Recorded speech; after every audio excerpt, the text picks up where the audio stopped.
goes, okay, that's sooner. That means less patience. So he goes, okay, I can handle that at least today.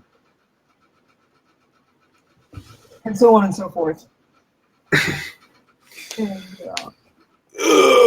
so it seems like that would, was that? It comes and goes.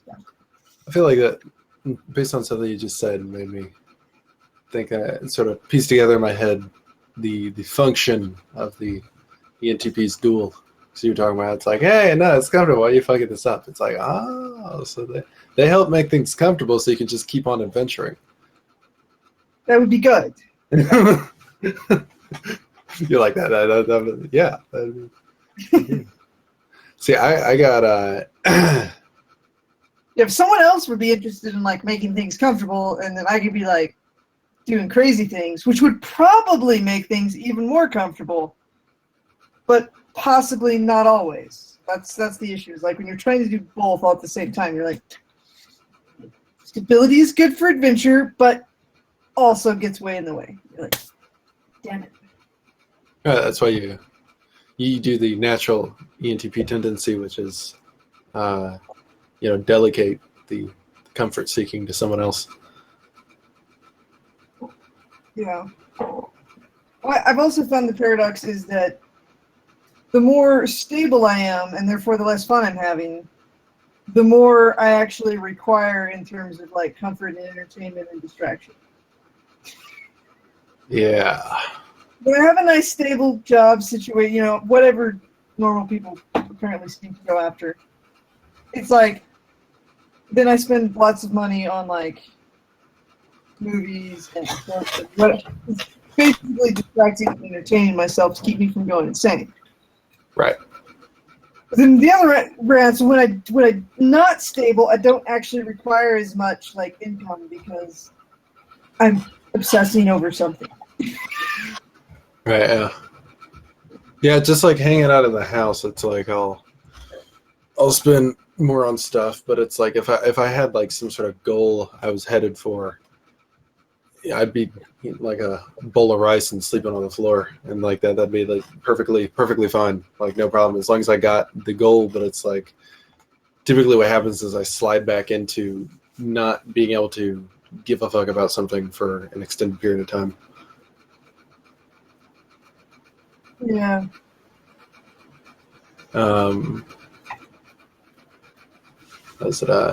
It's sort of weird because like I feel like I sort of understand the ENTP plight in my head, but it's different for me. Like it doesn't play out the same way. It's not like it's like I feel more distant and like I'm struggling to connect with the adventure seeking portions of myself. It's like the desire is there, but the capacity to seek and fulfill the adventures is it's been severely hampered. So I'm like, well, that sucks. That's when I get super depressed. Is when I can't actually like do anything crazy. It's sort of weird because it's like I'm pretty young. I'm at a point in my life where really I could just like go and start trying to do shit. And I've been that way for a few years now, and like learn about Enneagram and different stuff like that. It's been sort of weird to come to the realization that it's like while I'm able to do those things, it's like it's strange how my brain has just sort of like avoided those scenarios, like just simple things of like, okay, what makes me feel alive?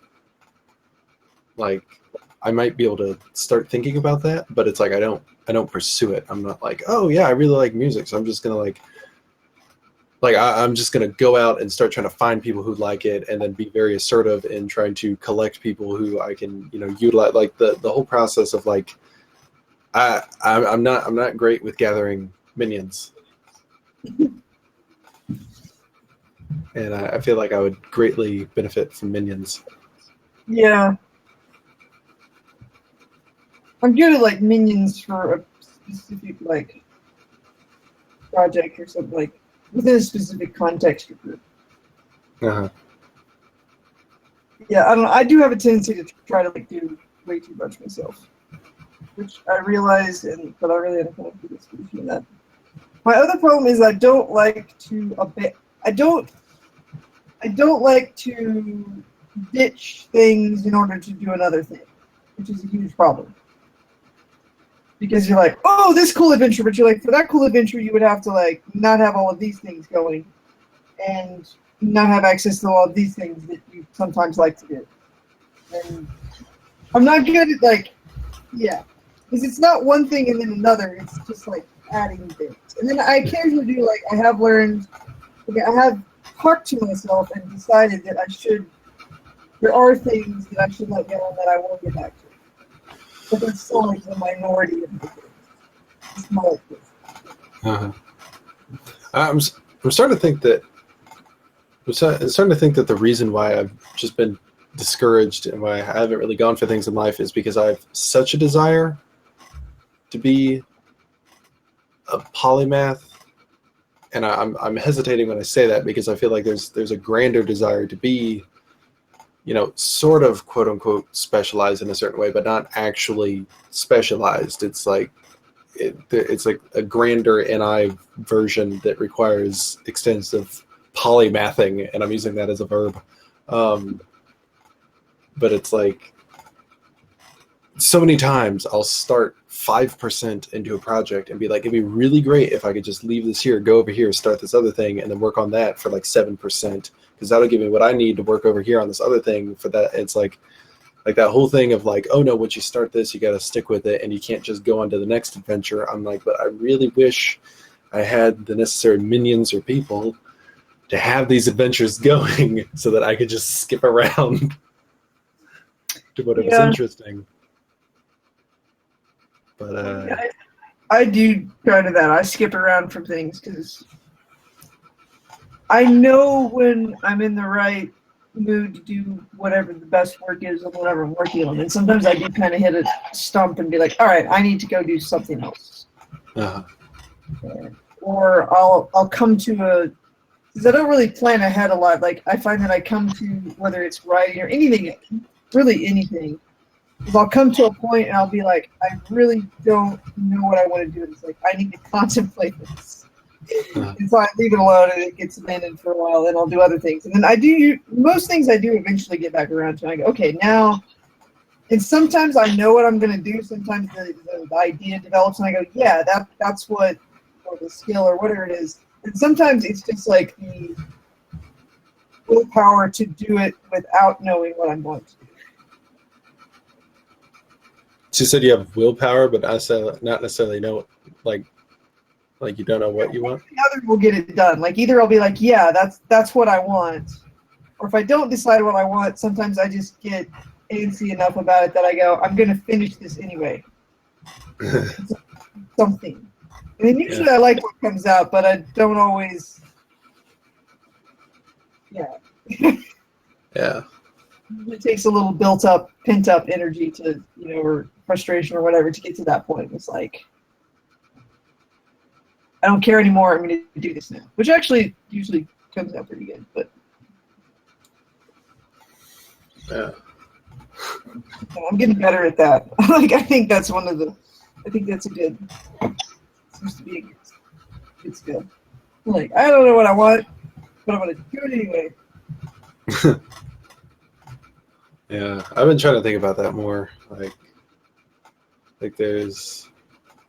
Yeah, it's one of the things. It's like there's no place with bright, shiny lights that I'm like, oh, that's the place I want to go to do that thing. It's like now I'm starting to have to ask myself questions like, okay, where do I want to work? Because I need to bring in more income. We're gonna have an extra car here soon, so I'll be able to travel various places. But even still, it's like once I have the transportation, I'm like, where am I going to go? Like I find myself now, like not liking going places unless I know I'm going there to do something, as in like work towards some sort of achievement or like monetary pursuit. Right. But it's like even still, I'm not particularly adept at that currently. But there's a comedy bar actually pretty close to where I work. It's Wiley's Comedy Club, but is it I don't know, I might try goofing around there at some point. I'm actually going to try to check to see if there's like actual work to do there, because I'm like, I've heard of people like working in comedy clubs and whatnot, like not as comedians, but just like working around there. And I was like, if that's possible, I mean, they're not open often, but if that's possible, why not? Yeah, that'd be good. That got to do more writing just because that was entertaining. And then yeah, music stuff. For somebody who apparently loves music as much as I do, I really don't make any fucking attempt to learn how to utilize software, which is a problem.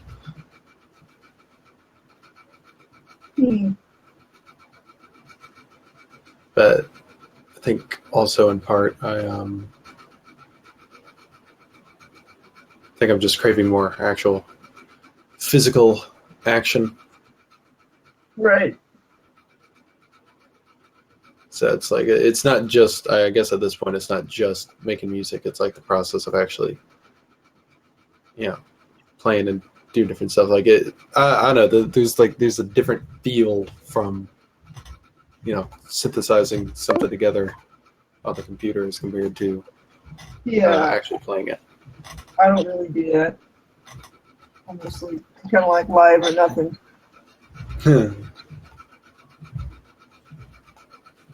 Yeah. So, did you finish writing a book recently? Because I saw that you were advertising a while back. I haven't. I haven't finished writing one. I've been behind on my schedule. Right when I put out the paperback of my novella series, my urban fantasy novella series. So how many have you written? So I've got the nonfiction Adventures in Ag collection and the thriller novel, and then got the novella, and then I've got, those are the only ones that I've like totally completed that are out there. Which is also why I'm kind of in a bind, because I've now published everything that I had complete. And then I need to work on the next editions of everything. So like that publishing process, you do that solo or like? Yeah. I decided that I would. Is it a pain in the ass? Is that why I said yeah? Well, it's interesting. Like I enjoy some parts of it. It is a lot of work, but I eventually got around. Like I was around people in the industry and just researching for long enough that I realized, or I decided that it made the most sense to do it that way. And also didn't cost me a lot, because I got to thinking about it. It's like most indie pub or self-published writers, they pay people to do layout, cover design, all the different things, right? And I got to thinking, I'm like, I can do all of those. I mean, I'm a pretty decent visual artist. I'm a good, software user. So it's like, okay. So I taught myself more or less book design, which actually was pretty cool, and did all the work myself, and which took a lot of time. Like it took not as long as it takes to write it, but it was a good bit of time and work to get them out there. But I was actually pleased when I got done with it, because I kind of enjoyed the amount of creative control I had. Right. Controlling everything, from where things appear on the page to, just whatever. Fonts and everything else. But I feel like I enjoyed it myself.